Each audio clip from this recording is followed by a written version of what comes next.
Good afternoon. Good morning still. It's 12 o'clock noon, so it's absolutely good afternoon. Thank you very much for joining us on your lunch hour if you're in the Eastern time zone. We appreciate it. Today we have lots of interesting topics to discuss, and we have two of the largest brains in the industry, according to me, of course. We have the CEO of StrongestLayer, Alan LeFort, that's on here with us. And of course, David Millier, the author of Breach. You all should download a copy of that. Available at Amazon. Isn't that right, Dave? Correct. Yes. Yeah.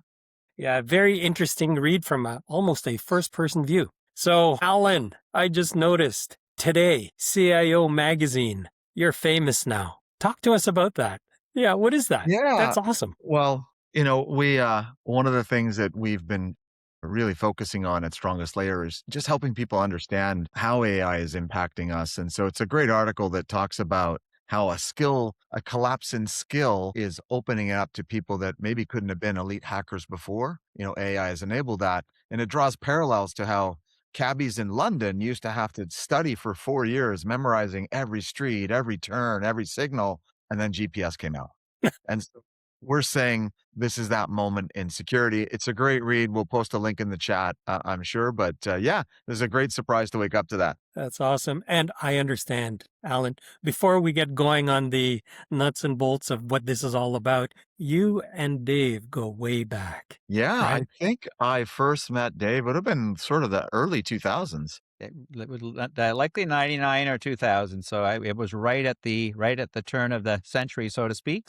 We worked together on a very early SIM. So way back, it was one of the first commercial SIMs that came to market, and we had some pretty good success together. And we've been very fortunate to maintain in both a professional and a personal friendship over the last 26, 27 years. Pretty neat. In this industry, 26, 27 years is like generations, multiple generations. Are there even computers that were around in 26? I'm kidding. There were 26 years ago? computers, yes.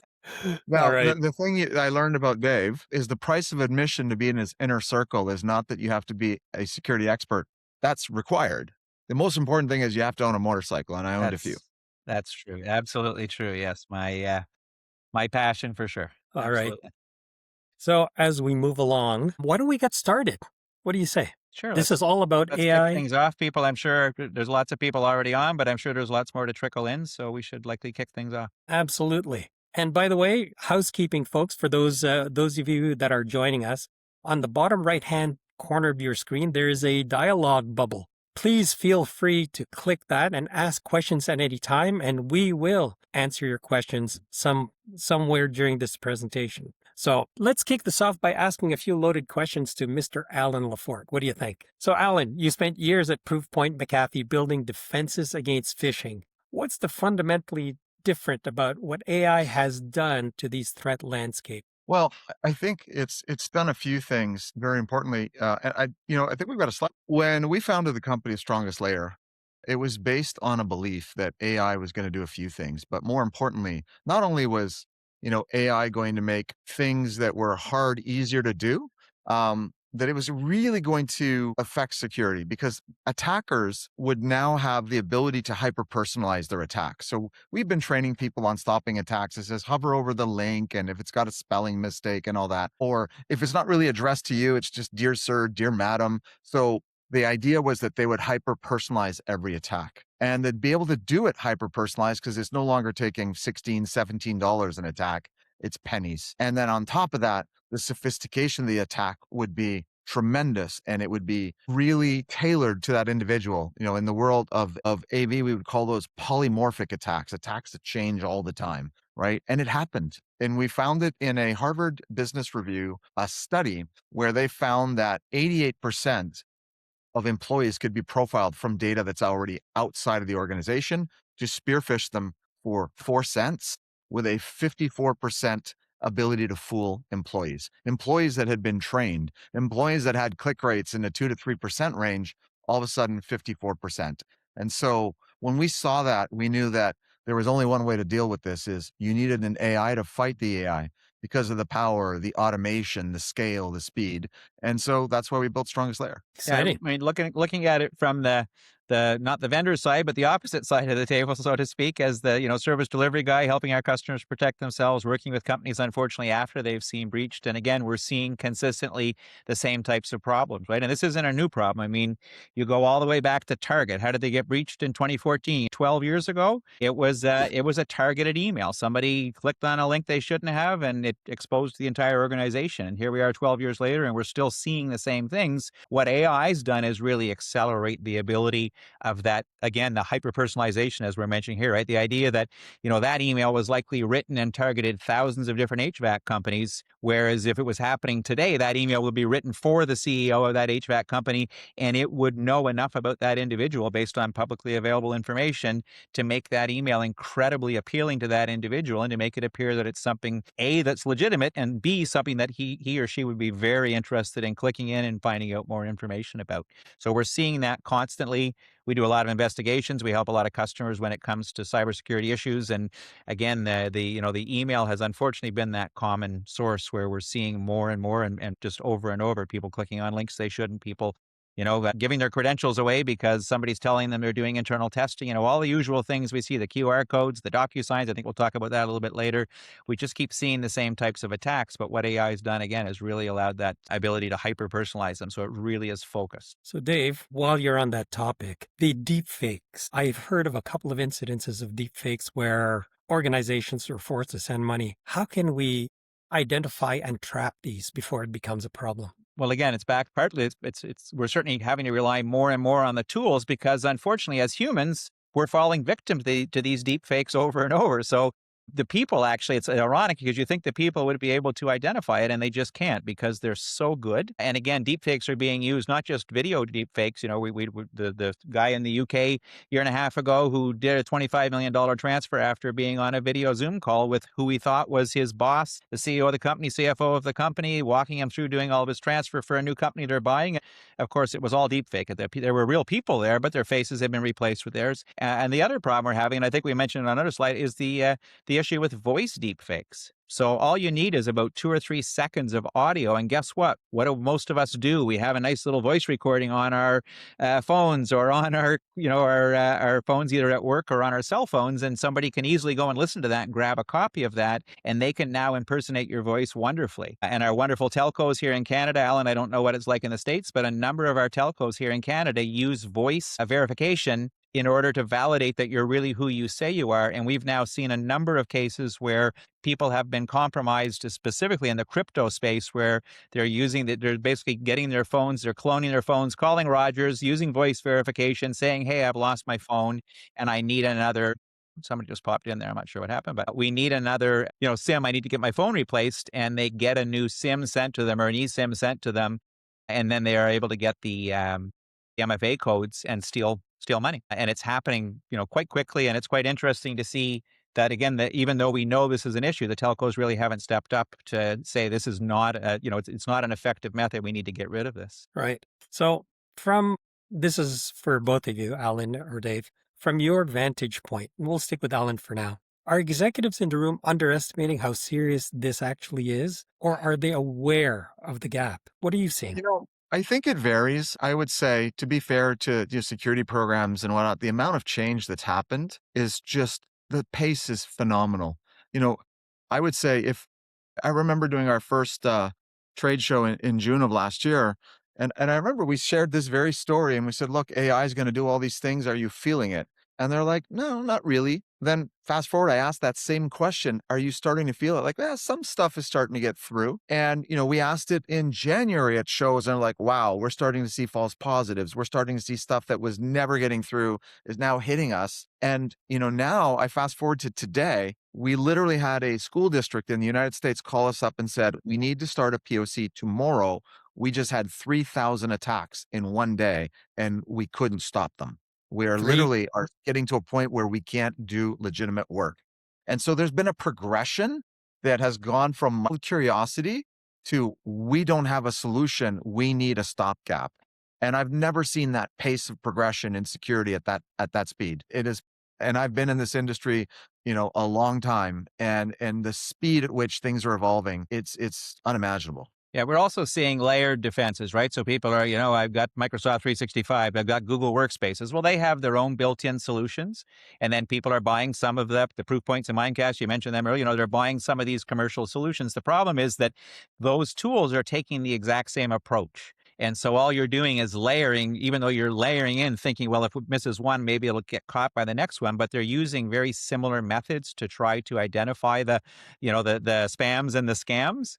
And so they're just not effective because they're using things, we talk about DMARC, they're using things that should be, or they're thinking that these are things that are going to be effective to help for the mail. But the reality is that's really focused on outgoing. It's not, or outgoing mail, I should say. It's not really helping a lot with the incoming stuff because the bad guys are simply creating their own domains. They're putting proper DMARC and everything on them. They're doing all the things they need to do. And so they're going through those steps, right? So we're just seeing that over and over again. Interesting. So I And just want to Joe, address the audience for one sec. sure, by all Because means. there's a few more of you that joined. Thank you very much for joining.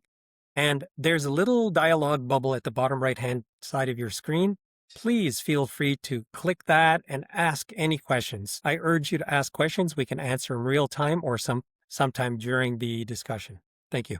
Go ahead, Alan. Yeah, I think, Joe, one thing I want to sort of, when I talk to executives, they're all very smart, rational, sort of risk managing executives. So the first thing they always ask is, what's changed, right? So this is theoretical. Now we're seeing the volume. But I think, the other thing that's changed is there's a sophistication, not just personalizing it by knowing you from LinkedIn and whatnot, but what we've also seen is they're personalizing the attack itself, like how they determine to get past your current infrastructure. Dave mentioned whether you've got on Microsoft or you're on Google, that's got built-in email defense. Often people will, complement that with someone like a Mimecast or a Proofpoint or an Abnormal, or, there's lots of solutions out there. And so they wonder, okay, well, if I got 2 layers in place, why am I not covered?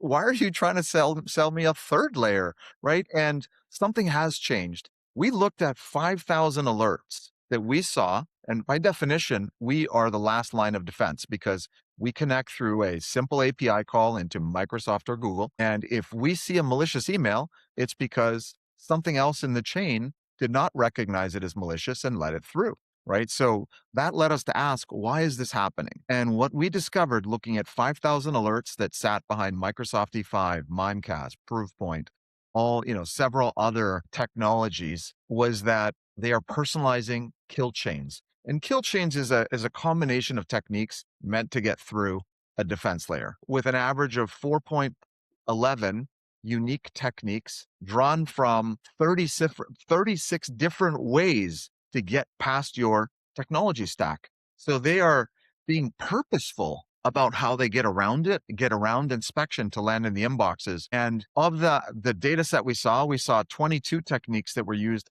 tremendously frequently, combined in such a way to create 1,400 permutations that got through the gateway. So it's not just personalization of the words, the language, the understanding the person, it's the attack techniques themselves. And that was the scary insight that led us to say, wow, something really has changed. So when we explain that to executives and we walk them through that, they're like, okay, this is no longer just I have BEC and phishing. I have all these different attacks, all these different vectors. The world has changed and we need to do something about it. Interesting. So, Dave, you touched briefly on DMARC.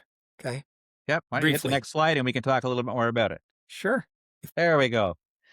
So this is something we hear all the time, right? And this was neat. Google and Yahoo, to their credit, made massive changes, a couple of years ago where they basically said, we're going to start rejecting mail because there was such a problem with fake domains and people impersonating domains. They said, we're going to start rejecting mail unless you're sending from a domain that has DMARC set up properly. And DMARC is really designed to validate that your domain is really your domain and who's sending is really the person who owns that domain. So it's great. It's helped in a lot of ways, but it's helping for your outgoing email. It's helping you to prove who you are. It has nothing to do with the emails that are coming into you. And so we look at a lot of our defense systems, the first thing they're looking for, the mails are coming to you.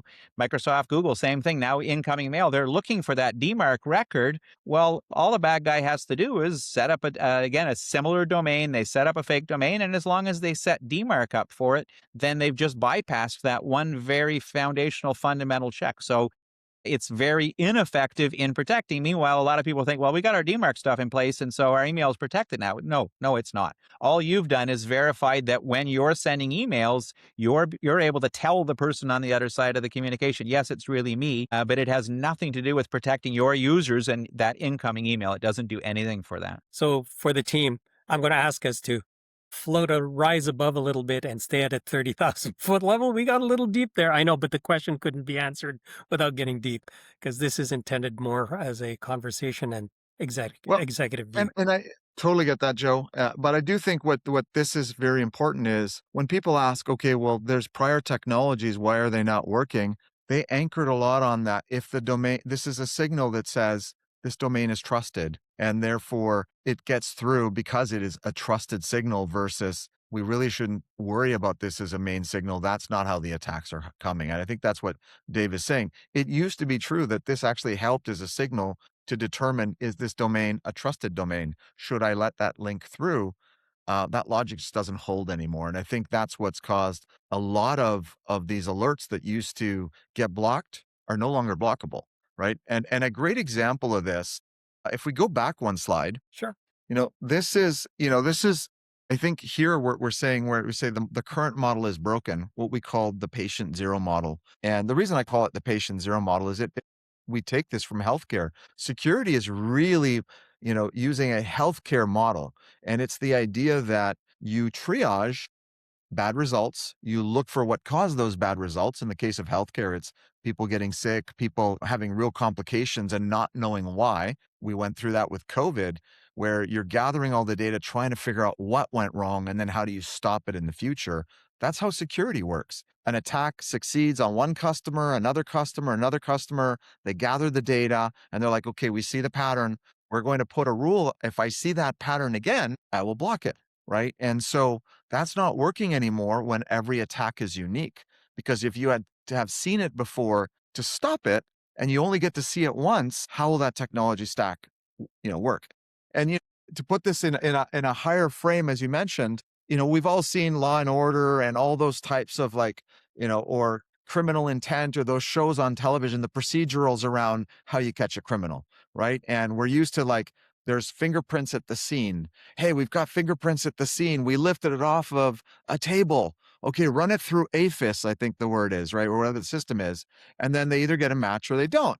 But they only get a match when they're like, oh, this person was in the system for this reason, and therefore now we know who they are. But many times the show is like there's no match because they've never seen that person before. And then the investigation stalls. That's literally what's happening with current technologies. They don't have the fingerprints in their database. They don't have the DNA in their database because this attack is so unique, it's never been seen before. And therefore the technology just lets it through. Whereas the approach that we are seeing working, and we'll talk more when we get into the solution side, is how would you design a system if you knew you had one shot and only one shot to make make that moment count? Not to paraphrase Eminem, but I guess I just did that.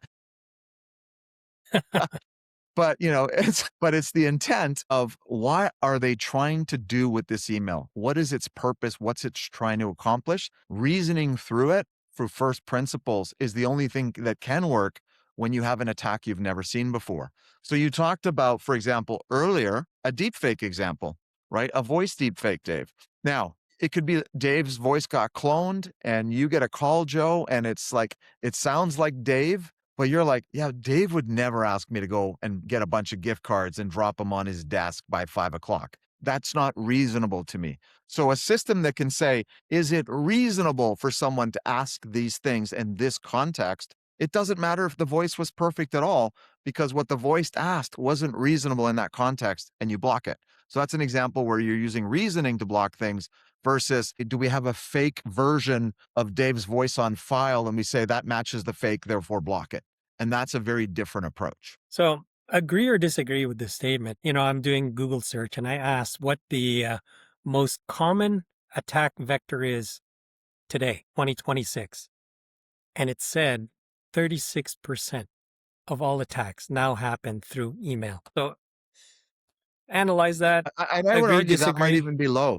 Okay. It depends on, I think in terms of attack volume, it's the number one way, right? Because email is not, That's not a protocol. In today's world of how we do business, it's the front door, right? These are the attacks getting through the front door. And I think, I've seen stats as high as like 70, 80% originate with email. Depends who you ask, depends who the vendor is putting the study together and what facet of attacks they you know, want to focus on. But I think we can all agree, like the best place to put the protection is on the outer layer, because once they're inside, they're closer to the prize. And so, making sure you tighten up the front door and making sure that only the people that are supposed to be doing business with your business are getting through is the primary job we have to do to keep people safe. I mean, all the most of the tools and everything we're putting in place, they're designed to stop things from happening once they're inside. Email bypasses that, right? Because it's not doing anything inside. It's bringing the user out to something externally. It's extracting credentials. It's getting them to do something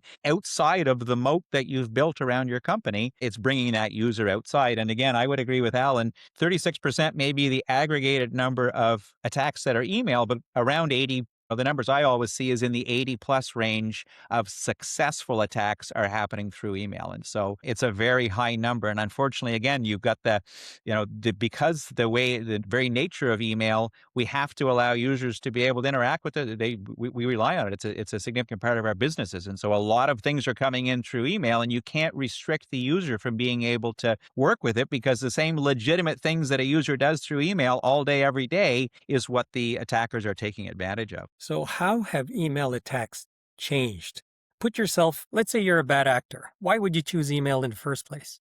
Put your bad actor hat on. Well, listen, so what's really fascinating about bad actors, Joe, is they are the most hyper rational actors. And why? Because they have no consequences. They have no friction. They have no moral or ethical quandaries that hold them back. They are the most purely capitalistic enterprise you can find, right? You want zero regulation? Bad actors have none. So when they act from pure logic. They're doing email because it's the easiest way in right now. It is the easiest defense to get around, and it's trivial for them to do it. And they know that there's an asymmetry right now that they can iterate in minutes and days, and it will take the organization months and quarters to catch up, because they don't have approval processes.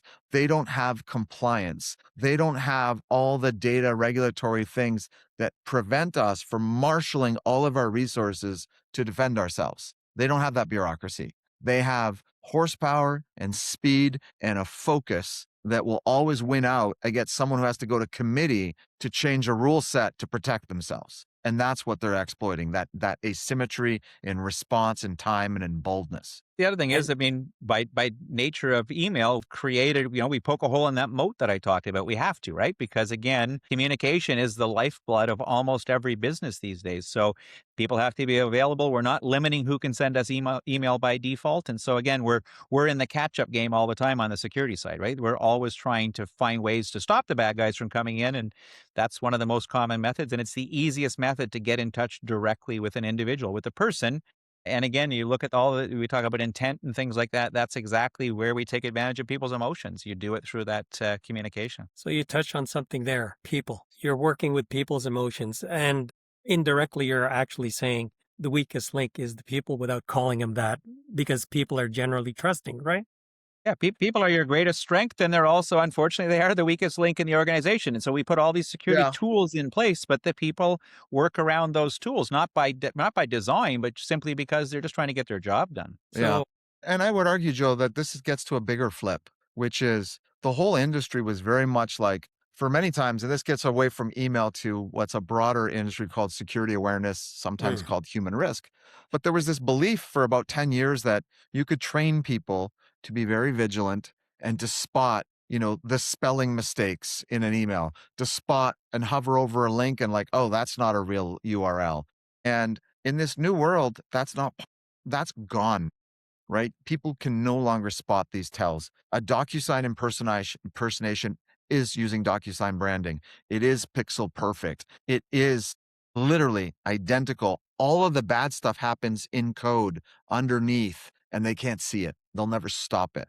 And so I think we had tried to vilify in some ways, that humans were the weakest link, because we actually set them up architecturally under the belief that they could be the last line of defense. And I think that was wrong. And it's certainly wrong today. So tell me, if I'm telling you that it takes an AI to stop an AI, you need a superpower to stop a superpower. And then the results of that intervention are handed to a group of trained security analysts that literally go to bed dreaming of packets and flows, and they didn't see it. Now, Sally in accounting, with a 30-minute course a year from KnowBe4 or whoever else they're using, is going to magically save the day?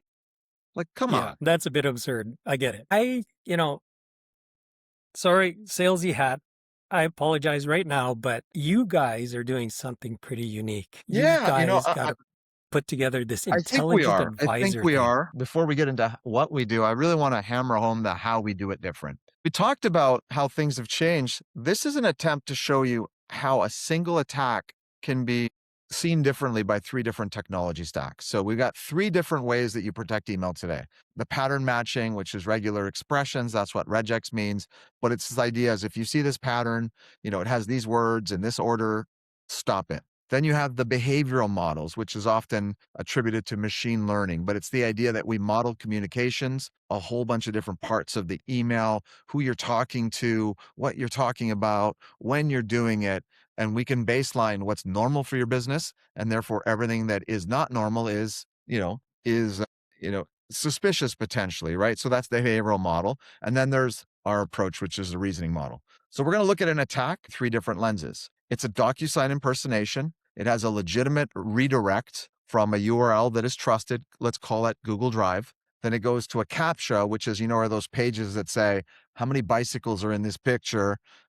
Click on it, and then it lets you through to the other side where there's a malicious page that wants to credential harvest you. If you're on a typical, what we would call a first generation technology, or you would call a gateway, first thing it's going to do, and Dave set this up, it's going to look at all these indicators of, is the domain a real domain? Does it pass DMARC? Does it pass SPF DKIM? These are protocols that tell you can trust this domain. They all pass. Is the URL that you're starting from, DocuSign.com, legitimate? Well, yes, it is. Is there a malicious payload? No, this attack doesn't have a payload, which is an attachment. There's no Word doc, there's no PDF. And then, so the verdict from that standpoint is this is a clean attack. Like, this is a clean email, let it through. Now, if you're behavioral, you start looking at other indicators. You're like, well, how old is the domain? Is there prior sending history? Have you communicated with this person that's sending you the DocuSign, right? There's a redirect and a CAPTCHA. Okay, that's weird. So it ends up being a medium alert. Not enough data to say, let's block it. So it goes into an analyst queue as suspicious, and maybe someone will get to it. Maybe they'll quarantine it. Maybe they won't. And if the team is overworked and there's a lot of false positives, chances are no one will look at it. And the attack will sit there with what they call dwell time in the inbox. Now, if you're reasoning through it, you're like, well, first of all, why is there so much urgency in this? And why is there a fake pattern of authority? Why are they claiming that they are the CFO when they don't have a relationship at all with the CFO based on emails and whatnot? Or who does 3 hops to a CAPTCHA to a page? Like, what human would do that? Doesn't make any sense. And then you look at the appeal to authority as a lure, the multiple redirects. And this is one, if it walks like a duck, it looks like a duck, it's a duck. That's what reasoning would say. Now, why do these attacks work, and why are document sign attacks so prevalent? Because it hinges on how you abuse trust. DocuSign does not send out DocuSigns from DocuSign.com. They use a third-party company called SendGrid.net. So did hackers go and hack SendGrid.net to impersonate DocuSign? No, they got out their credit card and bought credits on SendGrid.net. And so it's a legitimate email because it's real infrastructure that they just rented because businesses will sell to anybody. And that's why this attack works, but it's also why we catch it and the other technologies struggle with it. That's quite a huge difference there. Reasoning based versus ML behavior and regex. Very interesting. Well, and that's the progression, right? That's the legacy ML has been certainly more prevalent over the last 3 to 5 years, but the reasoning, and that's really going to be the only effective approach going forward because of the multi-layered attacks, right? Because the other items can identify, they can find a thing or they can find a couple of things, but they don't have the ability to tie that all together, that authentication, the lure, the redirect, to be able to tie them all together. They just haven't evolved into that. That's ultimately where they're going to have to evolve, or they're simply not going to be effective in the market. So another loaded question for both of you. When a company already has Proofpoint, Mimecast, Defender. Why isn't it enough? I know you mentioned it briefly before, but Well, I think, all technologies are automations designed to do something specific, right? They are designed for a world where you have one attack and it's, almost like the old technologies. And Joe, you and I are and Dave are all in the same cohort. We can all remember this feature in a word processor called mail merge, right? List of names, same document, generates 100 copies. That's what phishing is. They call that a campaign. You take a template, you feed it a bunch of emails and maybe first name and last name, and it goes out. So if you already knew the template was bad, you see the template, you block it. If hackers are not using templates anymore, if they don't need to because they can hyper personalize, then these technologies were built for a problem that's really not existing anymore, right? So they'll continue to block template campaigns. And trust me, there's a lot of that noise out there. But because of that skill collapse and because hackers are hyper rational, why would you stop? Why would you use that version that always gets blocked when you're just a cowork chat away in Claude or in Gemini or GPT from creating a personalized attack for everyone without even needing the knowledge? What someone would just say, stop doing it that way. This one gets us 50% more profit, right? So you have a technology built for a problem that is just going away. Agreed. all right. So we just were relayed a couple of questions from the audience. Thank you, audience, for doing that. Again, the little dialog box on bottom right-hand corner, feel free to ask questions, but here's one. Reasoning in detection versus sophisticated pattern matching, dressed up as in LLM language. What's the test that distinguishes them? Well, I think there's a couple ways, right? Obviously, the simplest test is if they're claiming they're using, reasoning, but it's really just the marketing around an earlier technology. And you see this a little bit in the market where it's easy to conflate, like behavioral machine learning is in the broad category of AI. It's a type of AI, but it's not a large language model. It's not a reasoning model. They're cousins and they have different strengths and weaknesses. Behavioral models require data to train the model, right? So it's a statistical model, right? And so it's like if you were to do a political poll on who's going to be the next president or prime minister, and you only ask 10 people, there's a thing called a confidence interval that will say that, hey, we think so-and-so is going to win plus or minus 30, a useless prediction. If you train a behavioral model with an attack set of one or two, the false positive rate goes through the roof, right? So when they say AI, it's what kind of AI? Because they're not all the same. So I'd say that's one. So you really want to understand when they say we use AI, exactly what? Are you using behavioral models? Are you using LLMs? How are you using the AI? And how is it made to address an attack you've never seen before? And this is the real testing question because, for example, if you've never seen an attack before and you have to train a model to then be able to detect it, you got to wait, collect enough data, get it from enough people, train a model and roll it out as a feature. And so you might detect a new type of attack and it takes you a month or two to have that protection in place. And we have seen that with a vendor where Google Calendar attacks became prevalent and they could not catch them because they didn't have a model anticipating or training for them. But with a reasoning approach, it was like, is it reasonable to get these kind of things in a Google Calendar invite from someone you've never met, et cetera, et cetera? The answer is no, right? And so the ability to detect attacks you've never seen before, given the volume and creativity that's coming out there, is so critical. So the real test is getting a layer deeper on, tell me what exactly the type of AI you're using and how you're using it. And we would argue that you got to build with AI at the center, not bolting it on at the very end, right? In other words, if someone tells you they're using AI and they show you a chatbot, you kind of know what you're getting.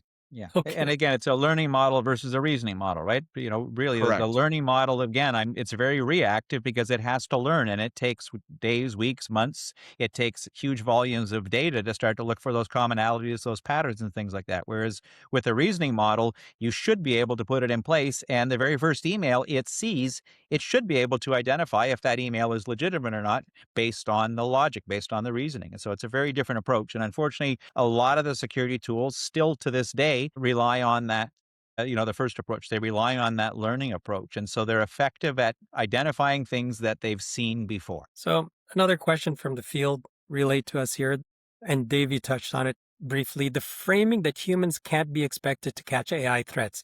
Does that mean security awareness training is dead, or does it shift to something different? What's the new role for the human, is the question. I think they become part of the solution, right? We need them to apply common sense as well, just the same way we're asking the AI to use reasoning. The human can do it first, right? And so in a perfect world, we don't need the AI to do what it's doing because the person is doing it. And so we need a healthy mix of both. We need people to still understand what a common attack looks like. We need them to use, again, common sense, the same reasoning that Alan described that, an AI is following. We need our users to do that. So I absolutely think employee awareness is definitely still required. It's still something that's very valid. And again, a lot of the training that we do, it isn't necessarily about what do I do with an email coming in. It's also just about how you handle data, even within the organization itself, right? How do I manage stuff internally? Because again, we can inadvertently be exposing things. It's, email is obviously one of the biggest attack vectors, but there's more than one attack vector. And so we do need people to be vigilant, and we need them to be a part of the solution. We just, as Alan said, and he's absolutely right, we can't rely on them as being the primary source of that solution. Otherwise, why do we have police? Why do we have anything else? If people are just going to be able to do it all themselves, we don't need these other layers, right? Yeah, that's a great point, Dave. And a great example is I actually think that AI can actually change the contribution that an employee can have. The employee's contribution is not to try and be an armchair security analyst. That makes zero sense. This is sophisticated stuff. But they can be the expert on what they're already expert on. They are usually part of a business process. The system needs to understand that business process. So imagine that a fake supplier comes in and tries to reach, a person that could approve a wire for a transfer, right? We could see that, hey, something's not quite right, and hold that email and then send a note to the employee saying, look, we're holding an email. We have two questions for you. Is this a real supplier? And are you involved in this project? The only two things you need to know. Feeding that back into the AI be like, okay, they don't know the supplier and they're not on a project. Quarantine. Now they've powered the system by doing what they're good at, which is they are masters of their own business process, of their own context. That's their contribution. Asking them to figure out what HTML smuggling technique is in there under the covers makes zero sense. Training on it is even a bigger waste of time. And to Rad's point here in the chat, changing how we message awareness of where to be suspicious and where not. Like, you could tell people to hover over every link. Most links are going to be safe. Most of them are going to be SharePoint, Google Drive, etc. So it's not going to yield anything. But if you just said to them very simply, if it involves cache, slow down, right? Ask questions, because the target is cache. Right? Or if it involves credentials, slow down, right? It's not about look for this thing. It's giving them precise instructions of when you want them to be a little bit more vigilant. And this is important because the human brain cannot be vigilant 24/7. It's not possible. The sugar consumption required in your brain to be in paranoid mode 24/7, there aren't enough Kit Kats in the world, right? So that asking people to just be paranoid all day it's not possible. And then you should even ask yourself, is it good for the business? Like, businesses operate at the speed of trust. So why would you tell your training as, hey, organization, trust nothing, trust nobody? How good is that business going to do when it talks to its customers, et cetera? So I think there's got to be a healthy balance of when can you trust and go down a fast path of like, hey, trust, let's go full speed, or let's be vigilant because there are signals missing. That's the world of where I think security awareness has to go. In addition to that, a lot of us use Outlook. We all have that button that says report phishing. That has an effect on an organization. Every button that's pushed means someone's got to take a look at it. Can you talk a little bit about that? Do you want to go what do you do differently? Yeah, I mean, the method we have today, or the method that we follow a lot of times, obviously, and it's back, we talked about it earlier, right? It's no different than the tool flagging it as suspicious. This is the same thing as a user flagging it as suspicious. The difference is, fortunately, it usually gets pulled out of the user's mailbox at least, so it's not sitting there. They can't click on it. But most of those don't get investigated because it really depends on the organization. But a lot of them they just don't have the people to investigate them, right? So the button gets clicked and not much else happens with that tool. So, and the user, the worst part for the user is they really get no feedback. Now, I've clicked a button. I think it was a phish, but I have no idea. Maybe they'll hear back from somebody. But again, very rarely do they actually get any type of feedback on it. So I think that's one of the challenges with that, just a generic, report phish button. So what do you do different? I understand that you have a specific tool to help educate end users instead of loading up IT with triage of Yeah. false positives. Well, why don't you hit the next slide, Joe? Because I think we've got something in there that just kind of frames it up a bit for our conversation. So, I think that the problem has changed, right? The question is not what is malicious and can you spot malicious? It's can I trust this email from someone I've never heard from before? Right. So because of AI's use in marketing and cold calling, 1 in 4 or 1 in 5 emails received by our employee are from a first-time sender, someone they've never met before.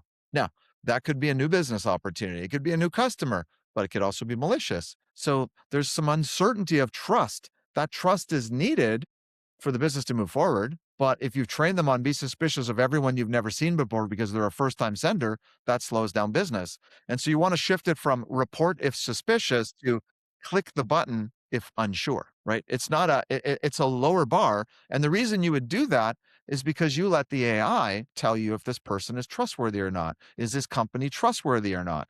That doesn't mean that they're necessarily malicious, but you don't want to engage with them until you're sure. And so what we've done in our product is when you click a button to report an email, it will tell you, A, is it malicious or not? Job number one. But job number two, if it's not, so it's not a waste of your time, is can you trust this person? What's known about them on LinkedIn? What can we pull from their Twitter feeds, from their Facebook pages out there to know that this is the person they claim to be?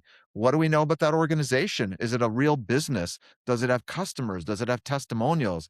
What does Glassdoor say about them? That can all be aggregated in seconds to say, hey, not only is it not malicious, this is a very trustworthy person. So if you want to engage, you could. Now, that's and that works because now you've built the tool for the employee in mind. You want them to do their job safely. You want them to trust where they're allowed to trust, and you want them to be vigilant where they should be vigilant, right? And you don't want to just put it all on them. The tool is helping them do their job better. Their job is not to be a security analyst part-time. Their job is to do their role in a secure way as fast as possible. And that's what that tool is set up to do. A side benefit of doing that is when they submit an email, they get the response directly back in plain English. They don't want to talk to a security person, right? They see them as internal affairs. They don't have a need to talk to security, right? If you watch the cop procedurals, nobody wants to talk to internal affairs. It is what it is, right? So the idea that you get a tool that answers you in friendly, plain English is a delighter for employees, and it's a delighter for the security people because the tool deflects emails that are not malicious from being investigated manually. Microsoft actually has a button in their product, and they did the math, and they put a study out in 2025 that more than 90% of user submissions are not malicious emails. So imagine you had a SOC team or a service that has to go and receive those emails, and because they came from an employee, they have to chase them down and they take it manually. On average, that takes 20 minutes. So imagine that you end up with a button that reports things that are wrong 90% of the time, but to be sure, because 1 in 10 could be right, you have to investigate all of them at 20 minutes each. We actually have metrics on this. One of our customers using our platform said, before we implemented you, we had 33 investigations that we were doing a day for 20 minutes. So that's 660 minutes. That's 11 hours of one person that's skilled. After implementing the tool and with the advanced sort of triage that comes from email, they were able to get down to 4 investigations, 2 minutes each. 660 minutes to 8 minutes. That person's been redeployed. That headcount has been freed to a more strategic project. So for a technology, they basically have already made twice their money by taking all the work out of the equation and have been able to put it back into protecting the other areas of the business that are getting disrupted. So we think that that's a great use of AI. That's intelligently using AI to fight back. Yeah, I would agree. I mean, we see it. I mean, we're the recipient of this, right? We're doing those investigations. We've been using the traditional tools, and my team is frustrated as hell, because there's just getting more and more and more and more things being reported. And again, traditionally, the tools, they have to go and do all those manual lookups. What you described, they have to do it. And the problem is, there's only so many hours in a day. There's only so many they can look up, and so then you have to look and see what's the source. Maybe it's somebody who's a VP or somebody, so we've got to prioritize them. So all of that it's all people driven and it all takes time. So by being able to use the tool, A, you're pushing it back to the user, so our team doesn't have to get involved. And B, when the team does have to do an investigation, they can use the same tool.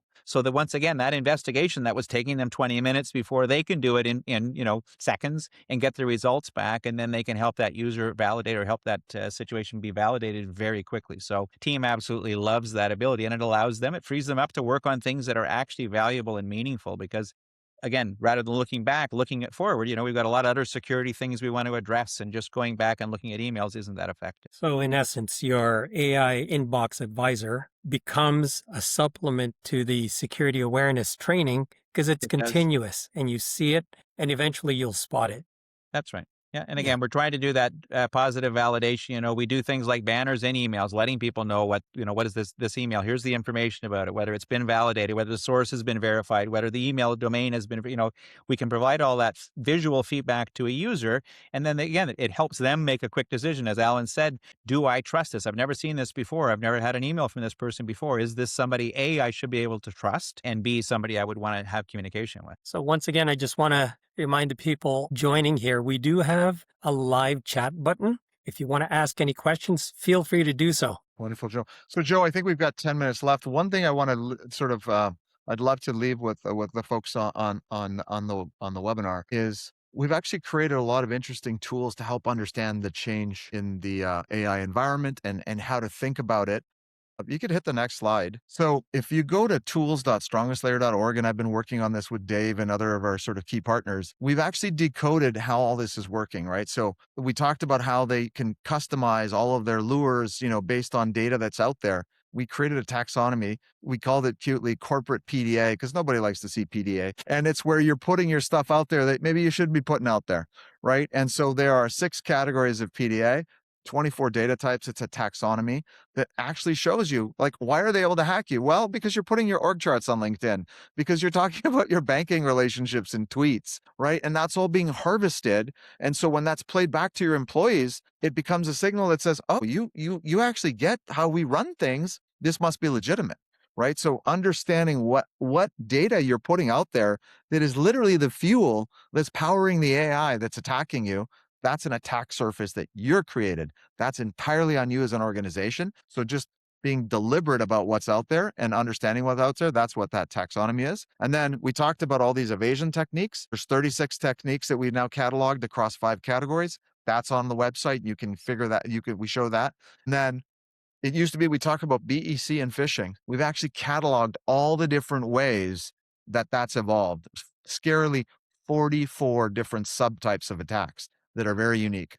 And so you can go on that site and show it. And then let's just go one page over here, Joe, just on the interest of time, and then I'll give it to Dave. We've actually automated how that'll impact you. So I talked about what data is out there. We created a tool called the corporate email posture check. You basically tell it, your company name and your domain, and we will go and find all the publicly data about you, and we'll give you a score, your risk score, based on what you've put out about yourself and how that powers certain types of attacks. You'll also say, hey, I'm either on Google or Microsoft, and here's the category of technology I have. We'll then go and say, okay, we know the weak spots based on those technologies. We know the data. Here's your real risk. It's a report that gets emailed to you in a couple minutes. You'll see it render live. Nothing doesn't have to log into your infrastructure, but it'll give you a very sobering assessment of where you might have gaps. And then as a follow-on to that, you might be like, wow, we got to tell our people to stop posting everything. You might want a policy. We've included a really good, robust policy generator for your public attack surface in case you want to do that, in your security organization and educate your folks. That's just showing you free value. And then obviously the best way to test it is to test your email. So there's a question in the chat of what does the migration or change from another tool look like? Dave, you've done it and you do it for other people, rather than me give the commercial, why don't you say? No, it is really a 15-minute process, right? It's incredibly easy to set up. The solution is it uses an API approach. So it ties into either Google, Microsoft 365. It sits beside it. So it's not something where you have to start changing MX records or updating this or changing that. You have an existing tool in place. You can put this beside the tool. You can have the mail flow be in front of it, after it. But the beauty of it is, and Alan, you certainly can attest to it with many POCs, that when existing tools are there, we're consistently finding things that the tools are missing. And it's because of that multi-layered approach, right? It's the fact that we're looking for all of those different things happening within that email, not just for one particular signature or one particular identifier, if you will. So incredibly easy to put in place. And it's the visibility, the reporting, things like that, very rich. And it really does allow us to help our customers better understand, hey, what's our current tool doing? Just as importantly, what's it not doing? So Absolutely. I believe And there's a Dave, lot. you don't have to stand down on your other technology, right? You just come in behind it. You don't have to change anything on their end. Yeah, it's beautiful. I mean, and again, the way we've been doing POCs is to allow it's very low impact, low friction. It's easy to set up. And as I say, you're not taking your old tool out. I mean, eventually you may want to replace it if you find this is far more effective, which frankly, in every case we've deployed it, we're constantly finding things that the current tool set just is not finding. And again, it's because of that additional layer of the reasoning and the intent. It's just made a huge difference in being able to decode the emails. And Alan, I believe some people have even asked for 30-day plus POCs to actually prove the point. Yeah, it's interesting. I think the market is used to asking for 30, 45-day POCs because it used to be complicated to set up. You went through all this effort. You're like, okay, I went through all the effort. I changed these things called MX records and DNS entries. Now that I'm here, I want to stare at it for a while, right? So I think there's a bit of that built in. There's other vendors who, use behavioral approaches who once they have the 15 minutes, but then they're like, can we take 10 days to let our models learn and spin up? That's a tell of the technology. If they need time to train their models, then they're not using a reasoning engine because reasoning engines don't need training. No, they're using behavior anomaly, right? So they have to Correct. understand what's normal before they can identify what's abnormal, which is why it takes a period of time for them. And again, as you say, it's usually a week, 2 weeks before they can even start to provide value. We've seen Alan in real situations, right? Plug it in and within hours, so you could do a 1-day POC. And in a lot of cases, we're seeing, legitimate, attacks that are getting by the traditional or the current system that's in place. So yes, doing a couple of week POC is pretty normal for us, but literally within the first day, 2 days, we're normally seeing activity that the current systems just aren't picking up. And Dave, in your customer base, it's a mix of Microsoft and Google, correct? Oh yeah, significant. Yeah. So we're across both. And the same thing with the tools. I mean, we do manage mail protection tools for a number of customers. We provide mail protection tools, and we have a very wide variety of just the nature of the managed services space. So we don't try to force customers to switch to what we're using just because they're working with us. We'll take over what they have and we help them get the most value they can out of that tool. But we do try to pick what we consider to be the industry leading solutions. And that's certainly why StrongestLayer is fit into our tool stack. And we are actively moving clients onto that. And we'll continue to go in that direction where it makes the most sense. So why don't we do this? For all the people that participated and those that registered that's going to get this recording, let's offer them a POC, whether it's 1 day, 3 day, 10 day, whatever they need to get the approvals from their management team and see the real value of the tool. Yeah, I think that's a great idea. We're setting up, as Alan mentioned, he's got the tools at StrongestLayer. We are setting up something similar with Quick Intelligence. So we'll have our own link off our website shortly as well, where people will be able to access some of the same tools. We'll get that up and operational so that our customers who come directly to the site will be able to get, take advantage of those same things as well. Wonderful. On that note, it's 12:58. We are on time, and I hope everyone had a great lunch and enjoyed their food while they were watching this discussion. And hope people learned something. And, thank you very much, Alan. Thank you very much, Dave. Any last words from either of you? It's not getting any better, right? It's just going to continue. There's still going to be more problems. And so this isn't something that's going to go away. It's free to take a look, right? It's free to figure out if what I have in place right now, is it really doing what it's supposed to be doing? And that's, again, where I think we've been having some really good success, is just helping to open people's eyes and let them realize that, there's more problems out there than they're likely aware of. I would say, not to play the Patriot card, but I am Canadian. My co-executive, Karen, is up in Montreal. So, this is, as all security companies tend to be either in the US or Israel, but this one's got a lot of Canadian content. And so, factor that in when you decide if you want to do a POC or not. Yeah, Made in Canada. There you go. Well, thank you very much, folks, for attending. We hope you found this interesting. We'll send you follow-up emails of the presentation that you saw today, plus the recording. All right? Awesome. Thank you once again. Thanks, everyone. Yeah. Thank you. Cheers.